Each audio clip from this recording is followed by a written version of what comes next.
Welcome to Legal 123s with ByrdAdatto. Legal issues simplified through real client stories and real-world experiences.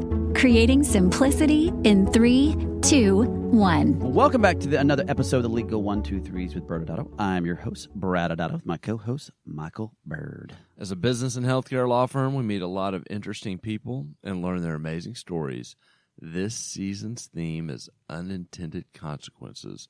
Brad, we sometimes find ourselves in a situation that can be traced back to a seemingly inconsequential or unrelated decision. Yes, and today I'm really excited about bringing on the guests we have. We had the pleasure of actually speaking with them on panels over the years. But Michael, did you know what I find very interesting about him? That, like you and me, comes from a family of doctors? Yes, that's correct. But wait, there's more. Oh. What I was thinking about was the fact that he is a professional classical trained musician. Yes, that's correct, people. He is a cellist, having soloed multiple times with the Atlanta Musicians Orchestra, served as the assistant principal cellist for the Georgia Symphony Orchestra, and won the position of the principal cellist for the Georgia Philharmonic.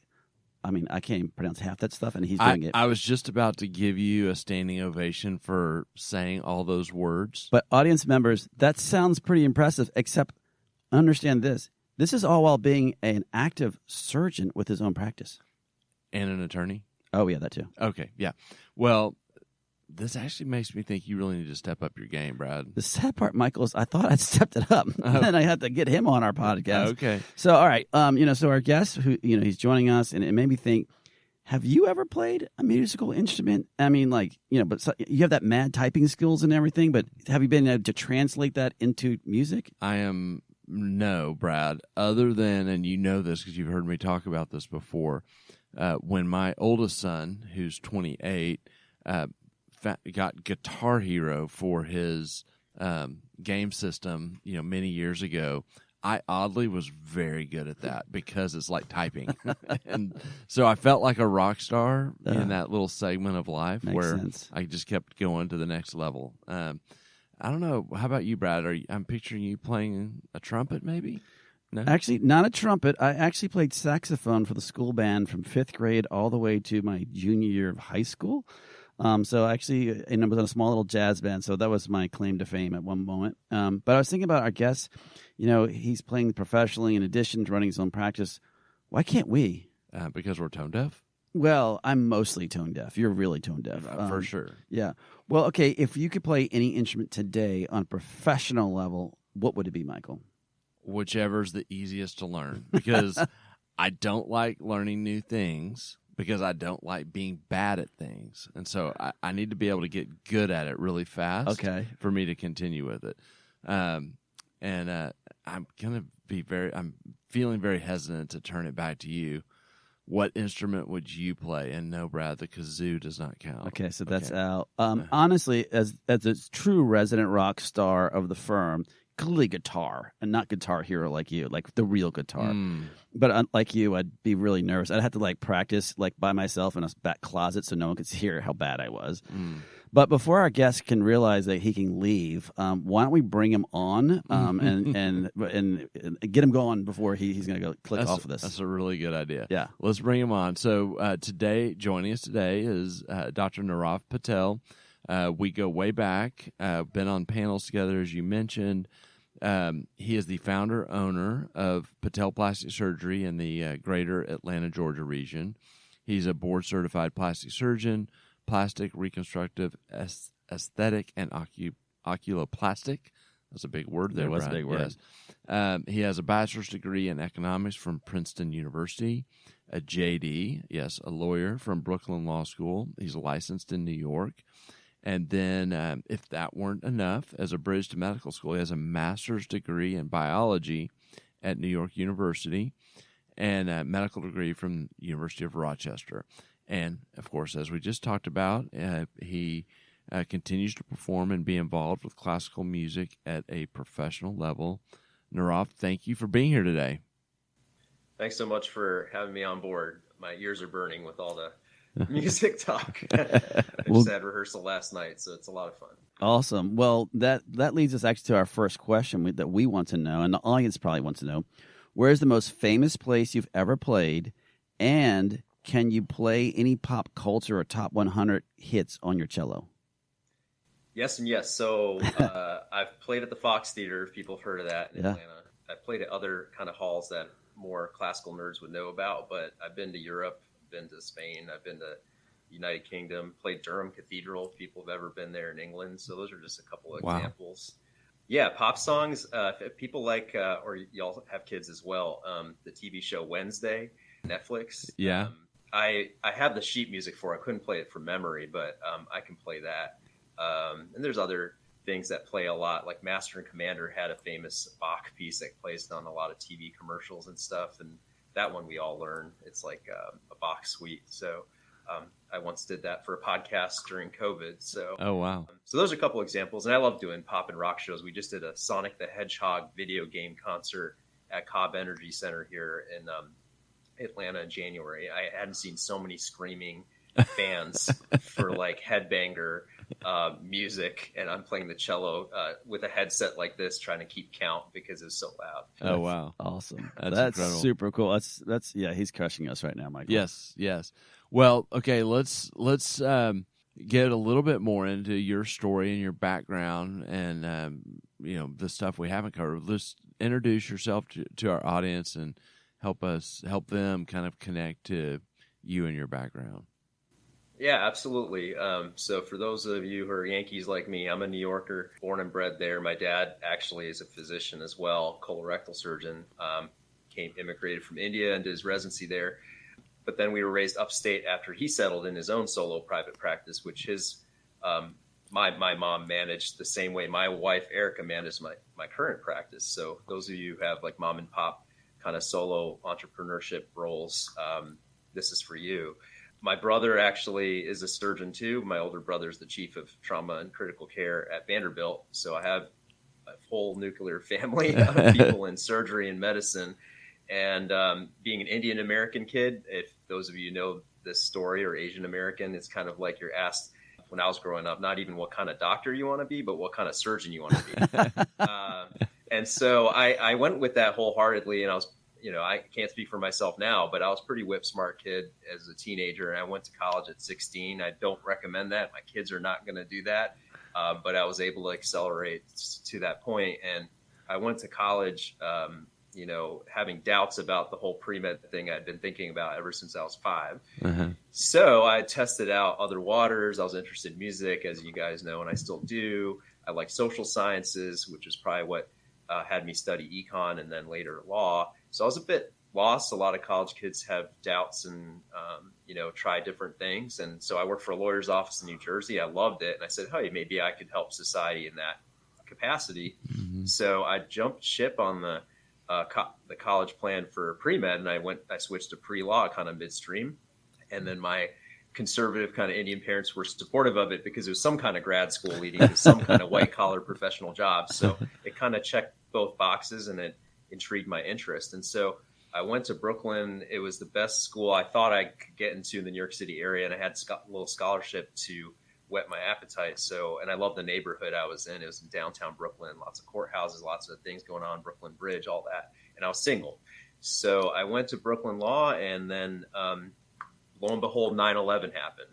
So that was a shock to everybody's system. Everybody's got a 9/11 story, whether you were in New York or not. And my wife we were not dating at the time, but we were both there, and had another career epiphany. And I didn't want to have any regrets about leaving a childhood passion of mine, being medicine. So I switched again, and I called my pre-med office up with my record, and they laughed me off and said, good luck, buddy. Maybe try another health profession. And I'm a stubborn, stick to it kind of person. And I appreciate Michael's comment about doing things well enough to be good at it. And so I always wanted to do things full tilt. And so anyways, I said, this is a challenge. I'm going to overcome it. And so I did my master's to get my marks up, and worked in a research lab, applied to med school a couple times, met my wife, Erica, who's sitting next to me along the way. So it all kind of worked out. I wouldn't have had the life I'd have now if I hadn't made those mistakes or tried these different things. But I'm not a quitter. So I finished law school, and I took the bar exam, passed it surprising on the first try, being the kind of I was not like the strongest student or most interested student once I became pre-med again.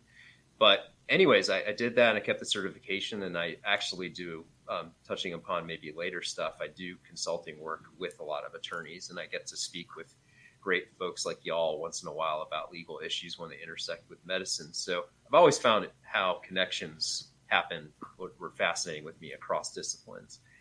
So anyways, we were sick and tired of New York at that point. I was there for about 7 years, my wife for almost a decade. And so I applied to medical schools, and I thought the best one I got into was up in Rochester, New York, a couple hours from where I actually was raised in Binghamton for most of my life. So that appealed to the family in general, and it's a great med school. It's a top-tier med school. What got me interested in plastics was it's a creative field. You have a left brain side to it and a right brain side to it. You got to take a repertoire, just like you're being a cellist, and apply it creatively. Mm-hmm. So there's a bit of science and there's a bit of art to plastics, as people may, in the lay public, may know, because the result's very visual, right? If there's a challenge in doing that. And I had a lot of family members who had reconstructive surgery done to themselves. My nephew had a cleft lip done. My grandmother had flap surgery done for cancer to fill a defect, et cetera. So, and Rochester had a plastics program. And so I give advice to young folks all the time interested in surgery. Always best to go to a med school that has like every pathway you can sample. Because you need those letters to get your career going. And so I did that. I got the letters. I got the record. I was pretty serious. My son was born then. So then you really, y'all probably realize you really buckle down and you get serious about your life. So just like for those of you like baseball, like we do here in Georgia, you get drafted into your surgical specialty. So I got drafted, opened my draft day. Actually, I already knew because my program director accidentally called me the day before, which was technically not kosher. So my wife is still mad. I told her I ended up in California, and I was like thrilled because we have to move 3,000 miles. You pack up all these boxes. So actually, the only person surprised on match day for me was my son. My 2-year-old son opened the letter. He's like, "Yay!" He tore it up. So we ended up in California. It was combined general and plastics, 6 years, and then I when I meet my faculty, I was considered a star resident. I took it really seriously and secured an aesthetic fellowship that was pretty coveted in Birmingham. With Jim Grotting, used to be very involved with our societies and still very involved speaking and things like that. So full range of aesthetic surgery training with him. And then we liked the Southeast. My folks got a place in Hilton Head. They ended up retiring down here. My brother's in Nashville. We got sick and tired of 30 years of snow upstate New York. So I did a second fellowship in ocular plastics or eyelid surgery with Mark Codner. God rest his soul, he passed away, but he trained me, and that got me geared up for my group private practice, which I did for 2 years. And we're going to get into talking about contracts and things like that. And then during COVID again, during disasters, I suppose I get career epiphanies. And then I decided, I really want the autonomy of being able to hang my own shingle and be my own boss. And so I have been since 21, and my wife's my manager, and we run our practice as a plastic surgery practice, very similar to how my dad and mom ran their practice for 40 years in upstate New York doing the colorectal practice. That's an amazing journey. And for our audience members to keeping up, what a weaving way of going through life right now. I love this story so far. Now let's pivot a little bit. Now that you said, you had your next epiphany, tell everyone about your Patel Plastic Surgery right now.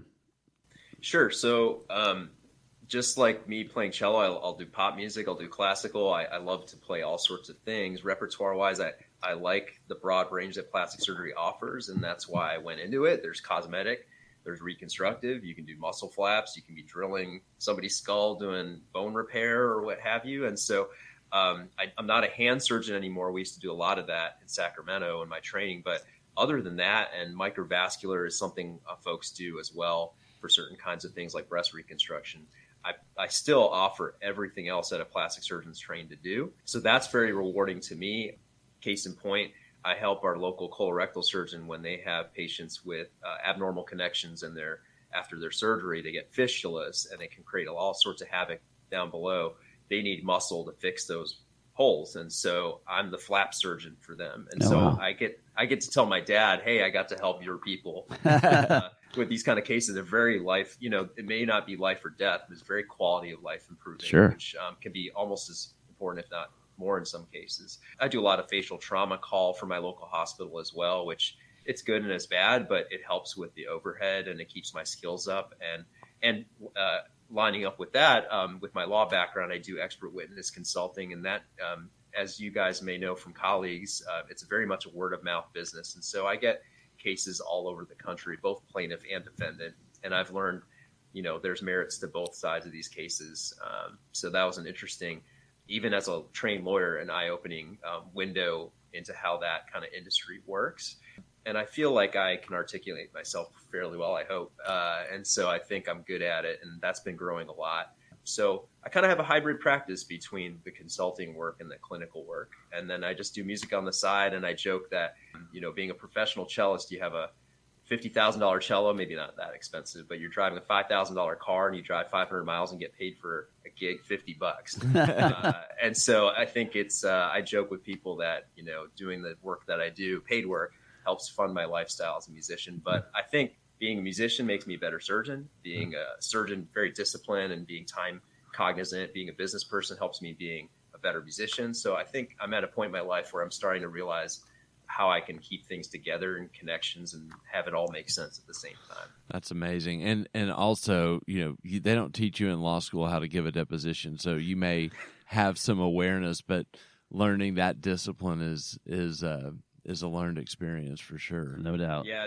Advice to doctors out there, just answer the question asked and wait until it's your turn to speak. And podcasts are actually good prep for that, because otherwise you're talking over each other all the time.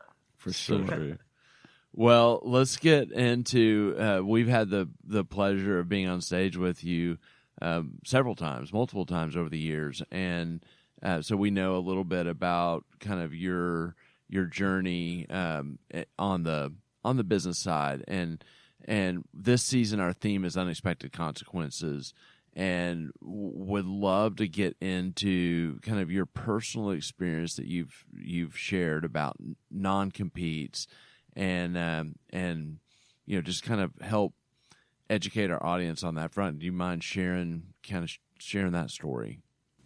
Absolutely. And just tying to the theme of unintended consequences, I think a lot of folks in business and medical business had realized these unintended consequences during the pandemic.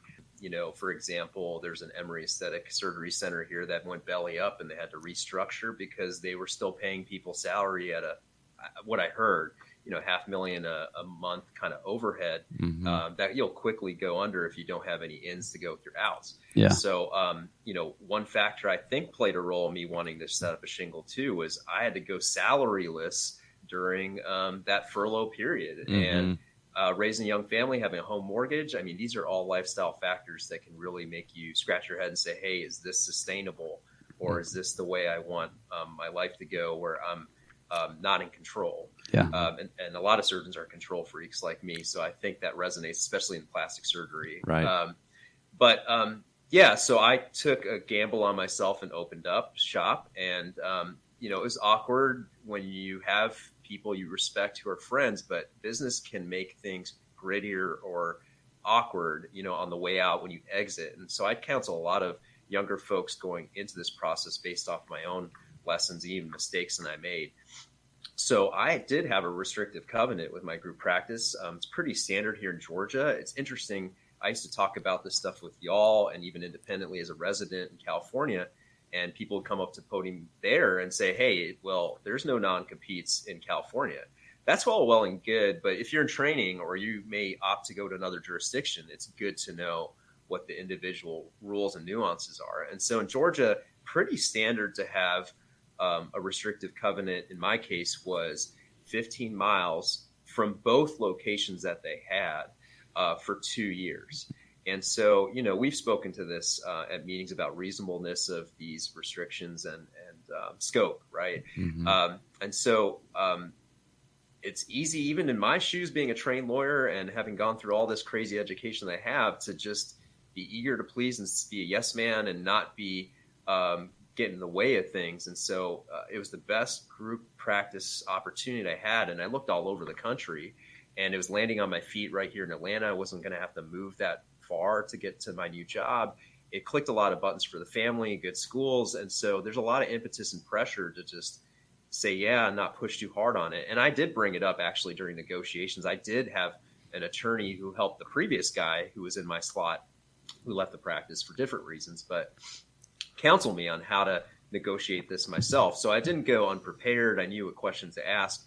But it's tough. It's a tough dynamic when you're working with 3 other older surgeons who've been around and they're the owners and you're not, and you're trying to, keep people happy and do a good job and set a good tone as a doctor. Right. So that's a tough balance to strike because it's a business thing and it's a doctor thing. So it's a little different than a more traditional brick and mortar business. So anyways, one thing I had not considered, negotiating harder was the duration of it. 2 years didn't seem like a long time considering how much training I'd done. And 15 miles didn't seem all that crazy either because Georgia's a big place. Atlanta's a huge place. It's a major market. What's a big deal of, setting up shop further down this, not down the street, so to speak, but, a couple towns over. Well, when I ended up deciding to go solo, that became an issue because even a hospital is interested in taking paid call for and doing reconstruction. The one that I've told you some of these cases that I do was about 14 and a half miles, and my home is kind of in between where my old job is and that hospital is. And so I was lucky enough to kind of negotiate an exception to my non-compete on the way out. And I used a lawyer friend of mine, actually met him through the orchestra board and he helped me out. So I was able to erode a little bit of that non-compete, but hard to fight something like that legally with the expense and mount the overhead and startup expense of a new business. So you have to pick your battles. So I set up shop about 20 miles in a community called Johns Creek, where my parents ended up retiring. There's an Emory affiliate hospital there, and that was a setup that worked well for me for those 2 years. And the tricky part is, and this is where I still am kicking myself, is during COVID, a lot of people, y'all may even know this in your communities about commercial real estate. Lots of people are now remote working still. People are being asked to return to work and they don't want to. Medicine's one of those fields where you kind of have to touch patients and pull drains and sutures out. But that made the medical space challenging because people were wanting to do more telehealth. So, these commercial medical building places really wanted longer term commitments, right? There's a lot of uncertainty. So what used to be a traditional 5-year kind of deal became 7, take it or leave it, or even 8. So I took a 7-year lease thinking, okay, I'll just ride this 7 years out. But when you got kids, I have a high schooler now, I have a middle schooler now, and extracurriculars. And, unless you can pay for a nanny and all these other things, my wife or myself is chauffeuring them around after school. We still structure the schedule 9 to 4 every day around their schedule. It's very hard when you're dealing with Atlanta traffic for an hour just to travel those 15 or 20 miles. It's a gauntlet. No way to cut it. You take a beltway highway, you take local roads. So my wife and I, after 2 years, she was really getting at me, and I agreed that lifestyle-wise, we should try to sublease this. So we struggled a lot, almost a full year, to finally get a doc to sublease our place. And sound like, happy story, right? Figured it out. And then I got a 8-year lease here close to home. And now my commute's nothing. But now I'm a landlord. I'm an intermediate landlord, and I get squeezed a lot between my real landlord, the medical office building, and my subtenant, who sometimes wants to follow things differently in the black letter contract than maybe we interpret it. And so, we had disputes. We almost got to small claims, and we walked off that ledge with some negotiating. But that's all stressful. You're trying to take care of patients and run your own business. And now all of a sudden you're a pseudo landlord and you're getting squeezed from your real landlord. So those are kind of the unintended consequences that I didn't realize can snowball, or like butterfly effect, from as simple a thing as why not sign up for a 2-year 15-mile restrictive covenant. And I think what really got me too was the 15-mile from both locations.